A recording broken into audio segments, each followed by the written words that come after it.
বলে ভাই একটা খুব কমন প্রশ্ন, আমি এটা না করলে বোধহয় দর্শক আমাকে খুবই প্রশ্ন করবে। সাকিব আল হাসান অনেক সময় মোহামেডান খেলেছেন, মোহামেডানের এই কথা বলায় মোহামেডানের মেম্বার, পার্মানেন্ট মেম্বার, কিন্তু ভোটারও ছিলেন, আমি যদি ভুল না করে থাকি এবার ভোটারও ছিলেন উনি। হ্যাঁ, ভোটার পার্মানেন্ট মেম্বার সে, মানে আপনার ভোটার হিসেব মতো আপনি তার ভোটেই মানে আপনারা এসছেন নির্বাচিত। সাকিবের দেশে ফেরা নিয়ে দর্শক প্রশ্ন করেছেন যে আসলে আপনাদের অবস্থান কি হবে? আমি সাকিবদের কোনো দোষ দেব না। মাননীয় সাবেক প্রধানমন্ত্রী, ওনাকে মাননীয় বললাম এই জন্য, দুইটা অনেকগুলো প্রতিভাকে, মুর্তজা, মাশরাফি মুর্তজা, সাকিব আল হাসান, এদেরকে ওনার রাজনৈতিক দলের কি প্রয়োজন ছিল? এরা খেলোয়াড়, এরা জাতির অ্যাসেট, এরা বিকেএসপির ছাত্র, জিয়া রহমান বিকেএসপি বানিয়েছে, বিকেএসপির ছাত্র, এরা দেশকে নেতৃত্ব দেবে। সারা পৃথিবীতে সব দেশের প্রেসিডেন্ট, প্রধানমন্ত্রীর নাম কেউ জানে না, বিখ্যাত খেলোয়াড়দের নাম জানে। এটাই হলো আসল জিনিস। তো উনি যেটা নষ্ট করেছেন, আমরা চেষ্টা করব এটাকে ফিরিয়ে আনতে। সাকিব আল হাসান, আমি তো এটা আমার একক সিদ্ধান্ত দেওয়া না, এটা রাষ্ট্রীয় সিদ্ধান্ত, হ্যাঁ রাষ্ট্রীয় অ্যাসেট।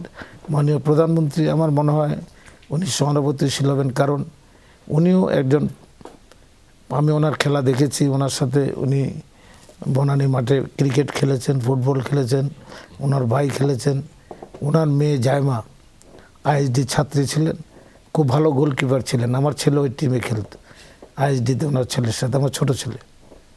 তো এখন আমি মনে করি সম্পূর্ণ পরিবারটাই, জিয়া রহমান একজন ভালো ফুটবল প্লেয়ার ছিলেন।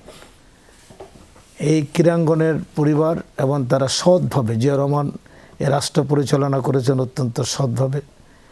দেশের স্বাধীনতার ঘোষক শুধু নয়, বীর মুক্তিযোদ্ধা, মহান মুক্তিযোদ্ধা, শতাব্দীর শ্রেষ্ঠ বীর মুক্তিযোদ্ধা, শতাব্দীর শ্রেষ্ঠ রাষ্ট্রনায়ক।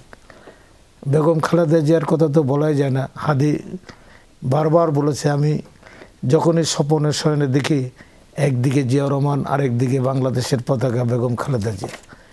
এই যে হাদি অল্প সময় আমাদের থেকে চলে গেলেন, কিন্তু আমাদেরকে শিখিয়ে দিয়ে গেলেন যে বেগম খালেদা জিয়া মানে বাংলাদেশ, বেগম খালেদা জিয়া বাংলাদেশের মানচিত্র, আমরা বেগম খালেদা জিয়া বাংলাদেশের পতাকা।